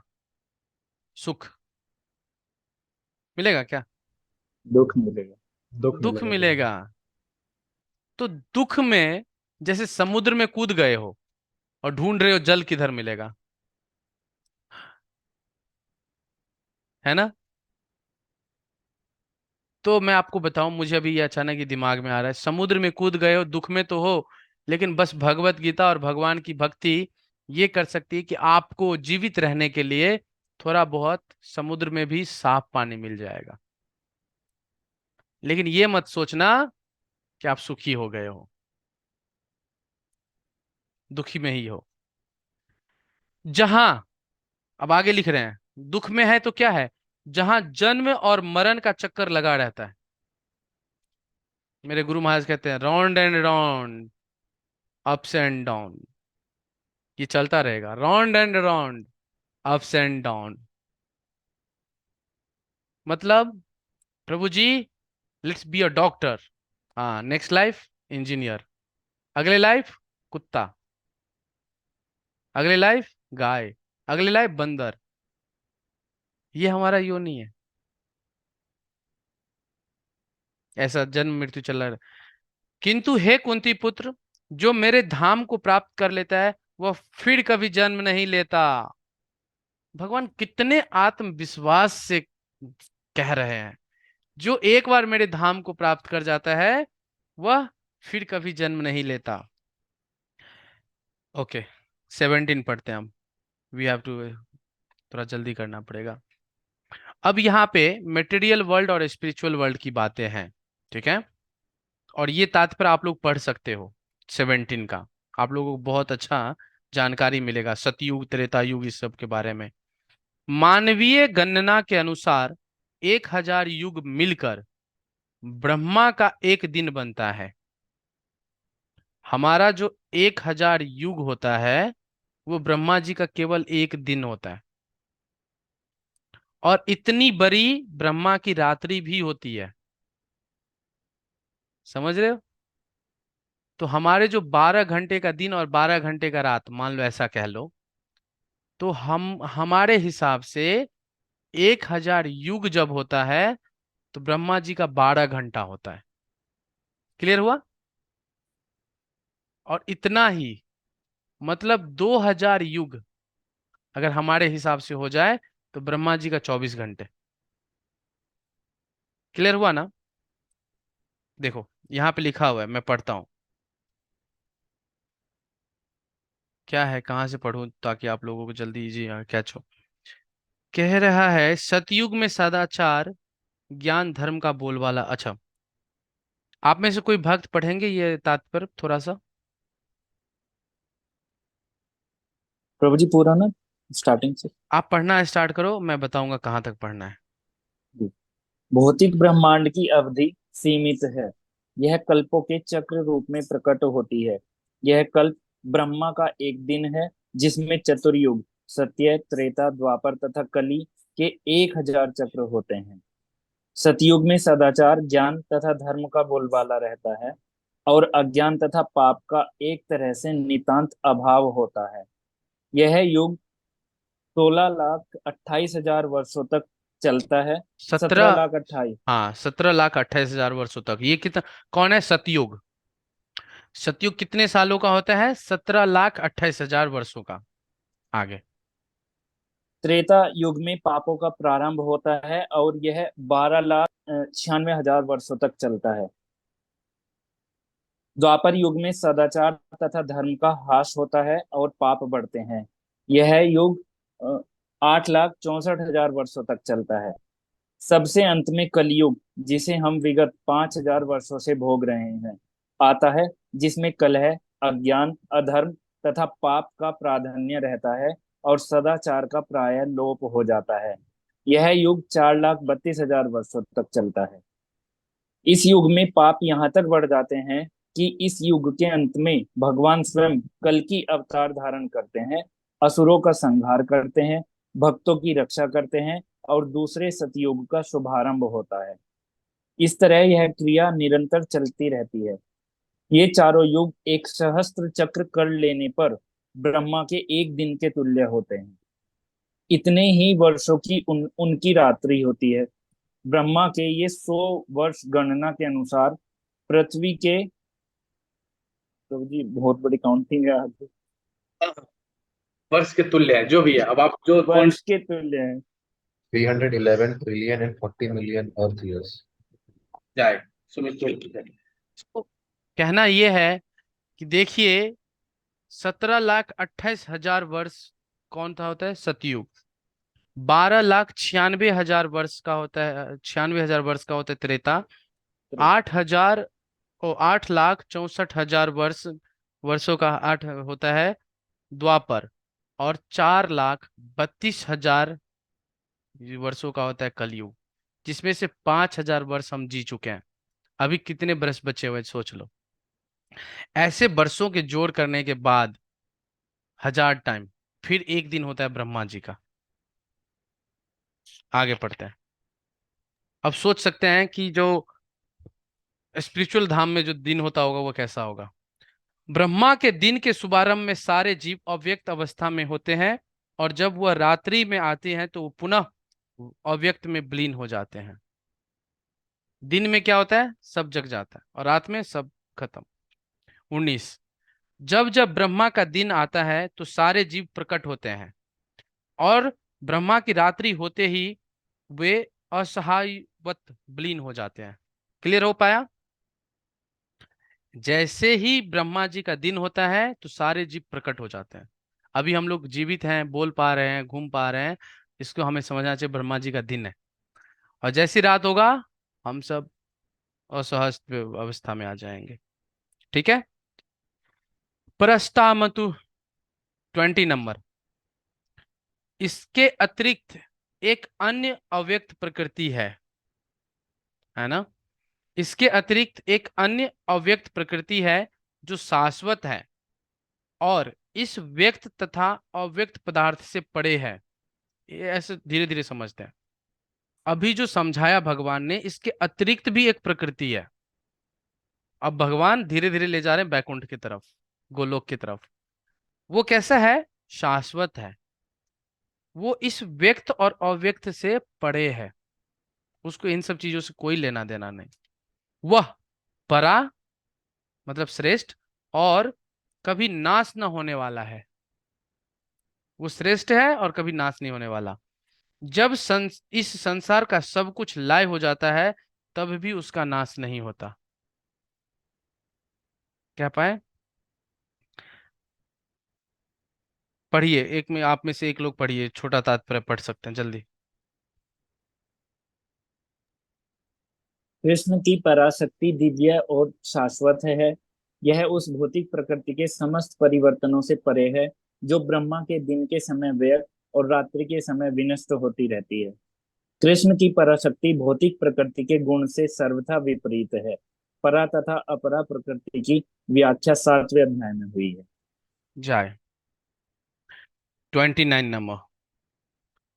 जिसे वेदांती अप्रकट अविनाशी बताते हैं। वेदांती, हम लोग वेदांती नहीं है, जो वेदों का पढ़ने वाला है उसे वेदांती, जो कहते हैं ना अच्छे से वेद का गहन अध्ययन करने वाला है, उसको वो अप्रकट और अविनाशी बताता है, जो परम गंतव्य है।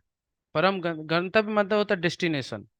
परम मतलब सुप्रीम डेस्टिनेशन, जहां सबको जाना ही चाहिए। वहां नहीं गया तो क्या गया, समझ रहे हो? मेन डेस्टिनेशन जिसको कह सकते हो, परम डेस्टिनेशन है, जिसे प्राप्त कर लेने पर कोई वापस नहीं आता, वही मेरा परम धाम है। भगवान कह रहे हैं उनके धाम के बारे में। अब कैसा है? वेदांती कहते हैं वो अविनाशी है और अप्रकट है, लेकिन आगे बत देखा है वही परम गंतव्य है, वही तो जाना है हमें। जिसे प्राप्त कर लेने पर, अगर कोई उसको प्राप्त कर लेता है तो वहां से कोई बाहर नहीं आएगा, क्योंकि वो भगवान का परम धाम है। मैं पढ़ता हूं। ब्रह्म संहिता में तात्पर्य। ब्रह्म संहिता में भगवान श्री कृष्ण के परम धाम को चिंतामणि धाम कहा गया है, जो ऐसा स्थान है जहां सारी इच्छाएं पूरी हो जाती है। भगवान श्री कृष्ण का परम धाम गोलोक वृंदावन कहलाता है और पारसमणि से निर्मित प्रसादों से युक्त है। वहां पर वृक्ष भी है जिन्हें कल्पतरु कहा जाता है, जो इच्छा होने पर किसी भी तरह के खाद्य पदार्थ प्रदान करने वाले हैं। वहां गायें भी होती हैं, गौएं भी हैं जिन्हें जिन्हें सुरभि गाय कहा जाता है, और वे अनंत दुग्ध देने वाली हैं। इस धाम में श्री भगवान की सेवा के लिए लाखों लक्ष्मियां हैं। वे आदि भगवान गोविंद के समस्त कारणों के कारण कहलाता है। श्री भगवान वंशी बजाते रहते हैं। उनका दिव्य स्वरूप समस्त लोकों में सर्वाधिक आकर्षक है। उनके नेत्र कमल दलों के समान है और उनके शरीर मेघों के वर्ण का है। वे इतने रूपवान हैं कि उनका सौंदर्य हजारों कामदेवों को मात करता है। वे पीत वस्त्र धारण करते हैं, उनके गले में माला रहती है और केसों में मोर पंख रहते हैं। भगवत गीता में भगवान श्री कृष्ण अपने निजी धाम गोलोक वृंदावन का संकेत मात्र करते हैं, जो आध्यात्मिक जगत में सर्वश्रेष्ठ लोग हैं। इसका विशद वृत्तांत ब्रह्म संहिता में मिलता है। वैदिक ग्रंथ कठोपनिषद बताते हैं कि भगवान श्री भगवान का धाम सर्वश्रेष्ठ है और यही परम धाम है। एक बार वहां पहुंचकर फिर से भौतिक संसार में वापस नहीं आना पड़ता, नहीं आना होता। श्री कृष्ण का परम धाम तथा स्वयं श्री कृष्ण अभिन्न है, क्योंकि वे दोनों एक से गुण वाले हैं। आध्यात्मिक आकाश में स्थित इस गोलोक वृंदावन की प्रतिकृति वृंदावन इस पृथ्वी पर दिल्ली से 90 मील दक्षिण पश्चिम में स्थित है। जब श्री कृष्ण इस धरती पर अवतार ग्रहण किया था, तो उन्होंने इसी भूमि पर, जिसे वृंदावन कहते हैं और जो भारत में मथुरा जिले के 84 वर्ग मील में फैला हुआ है, कीरा की थी। हम लोग वहीं जाने वाले हैं कल, उसी हरी वृंदावन बोल। में, है ना। 22 नंबर, श्री भगवान जो सबसे महान है, अनन्य भक्ति द्वारा ही प्राप्त किए जा सकते हैं। यद्यपि वे अपने धाम में विराजमान रहते हैं, तो भी वे सर्वव्यापी हैं और उनमें सब कुछ स्थित है। क्लियर हो पाया? ये परपट आप लोगों को खुद से पढ़ना है। जो भगवान सबसे महान है, अनन्य भक्ति द्वारा ही प्राप्त किए जा सकते हैं, वे अपने धाम में विराजमान रहते हैं तथा वे सर्वव्यापी हैं। देखो, अपने धाम में भी रहता है और सर्वव्यापी, हर जगह भी रहते हैं। उनमें सब कुछ स्थित है, सब कुछ भगवान से है, सब कुछ भगवान से है, भगवान किसी से नहीं है, ऐसा कहा जाता है। क्लियर हो पाया? ये आप लोग पढ़ना है इसको। 23, हे भरत श्रेष्ठ, अब मैं तुम्हें उन विभिन्न कालों को बताऊंगा। अच्छा, अब भगवान की सुप्रीमेसी को कैसे हम स्वीकार कर सकते हैं, ये बता रहे हैं।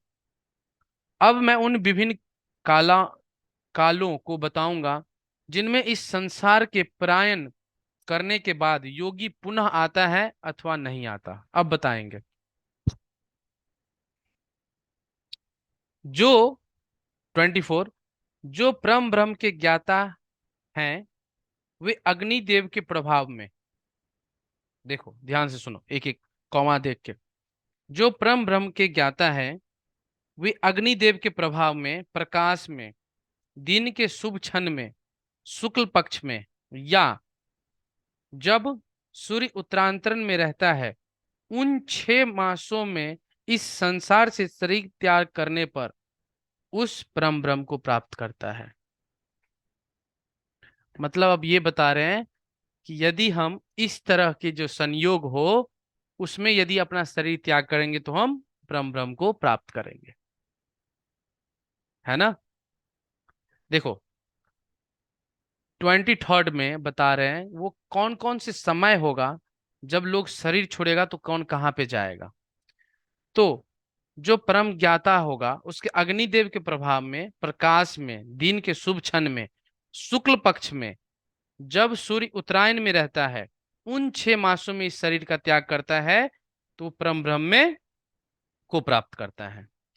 जो योगी धुएं, रात्रि, कृष्ण पक्ष में या सूर्य के दक्षिणायन में रहने के 6 माह में दिवंगत होता है, मृत्यु को प्राप्त होता है, वह चंद्रलोक को जाता है, किंतु वहां से पुनः पृथ्वी पर चला आता है। देखा आप लोगों ने, पहले वाले में परम ब्रह्म को जाता है, लेकिन यदि इस तरह का संयोग हो, धुएं हो, रात्रि हो, कृष्ण पक्ष हो, सूर्य दक्षिणायन में रहे, उस 6 महीने में यदि कोई शरीर छोड़ता है तो वो क्या होगा, चंद्रलोक को जाएगा और फिर चंद्रलोक से वो पुनः पृथ्वी पर आएगा। आगे क्या कहते हैं 26 में, क्या कहते हैं भगवान,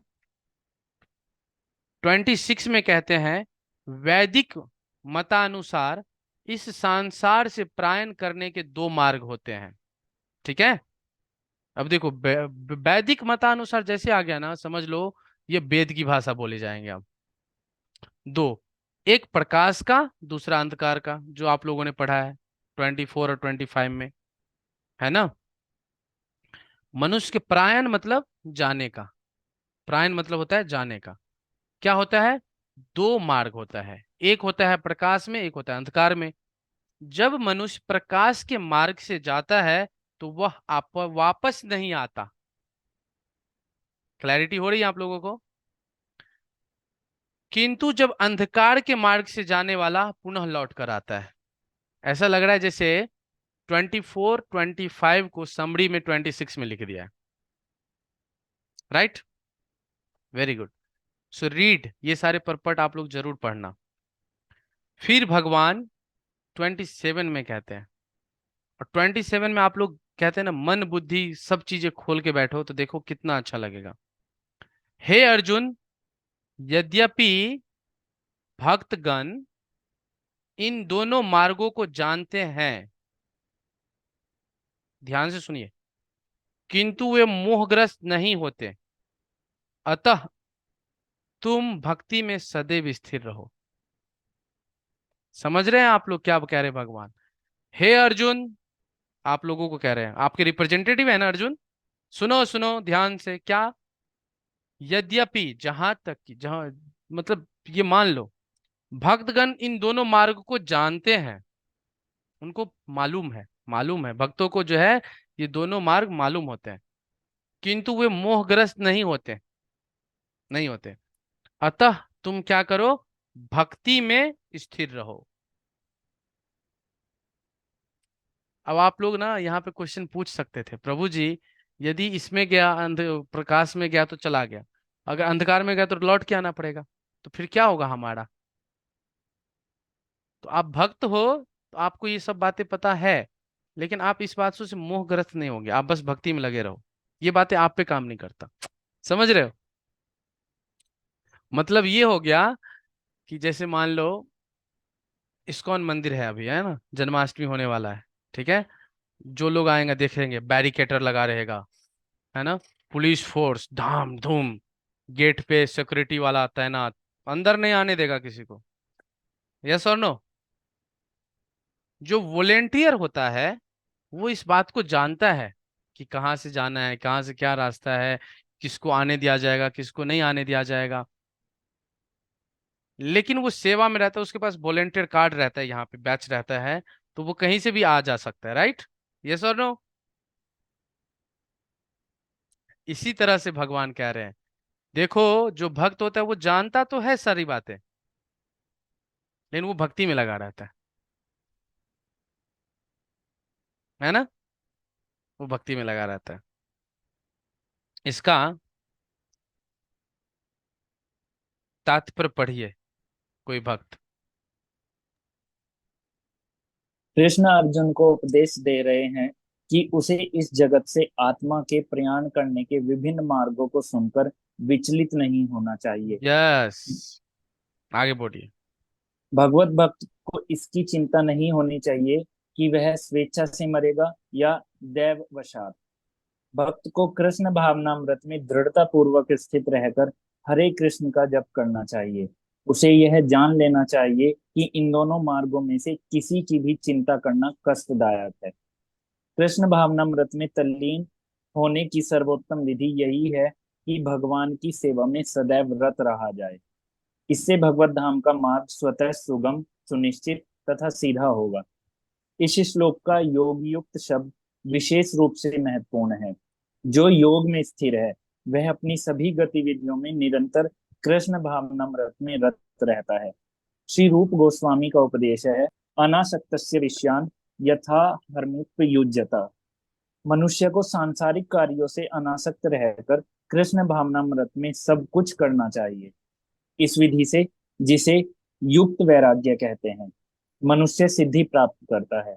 अतएव भक्त कभी इन वर्णनों से विचलित नहीं होता, क्योंकि वह जानता रहता है कि भक्ति के कारण भगवत धाम का उसका प्रयाण सुनिश्चित है। है ना। नेक्स्ट 28, ये लास्ट श्लोक है। जो व्यक्ति भक्ति मार्ग स्वीकार करता है, लास्ट श्लोक है तो और ध्यान से सुनिए। जो व्यक्ति भक्ति मार्ग स्वीकार करता है वह वेद अध्ययन, तपस्या, दान, दार्शनिक तथा सकाम कर्म करने से प्राप्त होने वाले फलों से वंचित नहीं होता। जो व्यक्ति भक्ति मार्ग स्वीकार करता है वह वेद अध्ययन, तपस्या, दान, दार्शनिक तथा सकाम कर्म से प्राप्त होने वाले फलों से वंचित नहीं होता। वह मात्र भक्ति संपन्न करके इन समस्त फलों की प्राप्ति करता है और अंत में परम नित्य धाम को प्राप्त होता है ना। क्या समझ में आ रहा है लोगों? देखो मैं फिर से पढ़ता हूं। जो भक्ति मार्ग स्वीकार करता है, यहां तक तो क्लियर है, स्वीकार कर लिया जो भक्ति मार्ग, वह वेद अध्ययन, तपस्या, दान, दार्शनिक, सकाम कर्म करने से प्राप्त होने वाले फलों से वंचित नहीं होता। मतलब भक्ति मार्ग करने वाला और ये सारे कर्म करने वाले दोनों को एक ही फल मिलेगा। ये फल करने वाले को इनको कुछ फायदा नहीं। इन सब चीजों में अगर आप लग जाते हो तो भी कोई फायदा नहीं, यदि आप भक्ति मार्ग पे हो तो। ये एक एक्स्ट्रा एक्टिविटीज है जिससे मिलना तो वही है। वह मात्र भक्ति संपन्न करके इन समस्त फलों की प्राप्ति करता है और अंत में परम नित्य धाम को जाता है। तो जो भक्ति भाव में लगा रहता है वो क्या करता है? केवल भक्ति संपन्न करने वाले कार्यों में लगा रहता है और उसी के फल से परम नित्य धाम को प्राप्त होता है। क्लियर हो गया? इस तरह से जो है हम सब भगवत धाम जा सकते हैं। हर्ष प्रभु इसका तात्पर्य पढ़िए। यह श्लोक 7वें तथा 8वें अध्यायों एक का सेकेंड, उपसंहार है। और जितने भी लोग सुन रहे हैं वो स्पेशली अब ध्यान से सुनिए। पढ़िए प्रभु जी। जिनमें कृष्ण भावनामृत तथा भक्ति का विशेष वर्णन है। मनुष्य को अपने गुरु के निर्देशन में वेदाध्ययन करना होता है। उन्हीं के आश्रम में रहते हुए तपस्या करनी होती है। ब्रह्मचारी को गुरु के घर में एक दास की भांति रहना पड़ता है और द्वार द्वार भिक्षा मांगकर गुरु के पास लाना होता है। उसे गुरु के आदेश पर ही भोजन करना होता है और यदि किसी दिन गुरु शिष्य को भोजन करने के लिए बुलाना भूल जाए तो शिष्य को उपवास करना होता है। ब्रह्मचर्य पालन के ये कुछ वैदिक नियम है। अपने गुरु के आश्रम में जब छात्र 5 से 20 वर्ष तक वेदों का अध्ययन कर लेता है तो वह परम चरित्रवान बन जाता है। वेदों का अध्ययन मनोधर्मियों के मनोरंजन के लिए नहीं अपितु चरित्र निर्माण के लिए है। इस प्रशिक्षण के बाद ब्रह्मचारी को गृहस्थ जीवन में प्रवेश करके विवाह करने की अनुमति दी जाती है। गृहस्थ के रूप में उसे अनेक यज्ञ करने होते हैं जिससे वह आगे उन्नति कर सके। उसे देश, काल तथा पात्र के अनुसार तथा सात्विक, राजसिक तथा तामसिक दान में अंतर करते हुए दान देना होता है, जैसा कि भगवत गीता में वर्णित है। गृहस्थ जीवन के बाद वानप्रस्थ आश्रम ग्रहण करना पड़ता है, जिसमें उसे जंगल में रहते हुए वृक्ष की छाल पहनकर तथा क्षौर कर्म आदि किए बिना कठिन तपस्या करनी होती है। इस प्रकार मनुष्य ब्रह्मचर्य, गृहस्थ, वानप्रस्थ तथा अन्य अंत में संन्यास आश्रम का पालन करते हुए जीवन की सिद्धावस्था को प्राप्त होता है। तब इनमें से कुछ स्वर्गलोक को जाते हैं और यदि वे और अधिक उन्नति करते हैं तो अधिक अधिक उच्च लोकों को या तो निर्विशेष ब्रह्म ज्योति को या वैकुंठ लोक या कृष्ण लोक को जाते हैं। वैदिक ग्रंथों में इसी मार्ग को रूपरेखा प्राप्त होती है। किंतु कृष्ण भावनामृत की विशेषता यह है कि मनुष्य एक ही झटके में भक्ति करके कारण मनुष्य जीवन के विभिन्न आश्रमों के अनुष्ठानों को पार कर जाता है। इदम विदित्वा शब्द सूचित करते हैं कि मनुष्य को भगवत गीता के इस अध्याय में तथा 7वें अध्याय में दिए हुए कृष्ण के उपदेशों को समझना चाहिए। उसे विद्वत्ता या मनोधर्म में से इन दोनों अध्यायों को समझने का प्रयास नहीं करना चाहिए, अपितु भक्तों की संगति से श्रवण करके समझना चाहिए। 7वें से लेकर 12वें तक के अध्याय भगवत गीता के सार रूप हैं। प्रथम 6 अध्याय तथा अंतिम 6 अध्याय इन मध्यवर्ती 6 अध्यायों के लिए आवरण मात्र हैं, जिनकी सुरक्षा भगवान करते हैं। यदि कोई गीता के इन 6 अध्यायों को भक्ति की संगति में भली भांति समझ लेता है, तो उसका जीवन समस्त तपस्याओं, यज्ञों, दानों, चिंतनों को पार करके महिमा मंडित हो उठेगा, क्योंकि केवल कृष्ण भावनामृत के द्वारा उसे इतने कर्मों का फल प्राप्त हो जाता है। जिसे भगवत गीता में तनिक भी श्रद्धा नहीं है, उसे किसी भक्त से भगवत गीता समझनी चाहिए, क्योंकि चौथे अध्याय के प्रारंभ में ही कहा गया है कि केवल भक्तगण ही गीता को समझ सकते हैं। अन्य कोई भी भगवत गीता के अभिप्राय को नहीं समझ सकता। अतः मनुष्य को चाहिए कि वह किसी भक्त से भगवत गीता पढ़े, मनोधर्मियों से नहीं। यह श्रद्धा का सूचक है। जब भक्त की खोज की जाती है और अंततः भक्त की संगति प्राप्त हो जाती है, उसी क्षण से भगवत गीता का वास्तविक अध्ययन तथा उसका ज्ञान प्रारंभ हो जाता है। भक्त की संगति से भक्ति आती है और भक्ति के कारण कृष्ण या ईश्वर तथा कृष्ण के कार्यकलापों, उनके रूप, नाम, लीलाओं आदि से संबंधित सारे भ्रम दूर हो जाते हैं। इस प्रकार भ्रमों के दूर हो जाने पर वह अपने अध्ययन में स्थिर हो जाता है। तब उसे भगवत गीता के अध्ययन में रस आने लगता है और कृष्ण भावना भावित होने की अनुभूति होने लगती है। आगे बढ़ने पर वह कृष्ण के प्रेम में पूर्णतया अनुरक्त हो जाता है। यह जीवन की सर्वोच्च सिद्धि अवस्था है, जिससे भक्त कृष्ण के धाम गोलोक वृंदावन को प्राप्त होते हैं, यह जहाँ वह नित्य सुखी रहता है। इस प्रकार श्रीमद् भगवद गीता के 8वें अध्याय भगवत प्राप्ति का भक्ति वेदांत तात्पर्य पूर्ण हुआ। हरि बोल। हरि बोल। प्रभुपाद की जय। जय।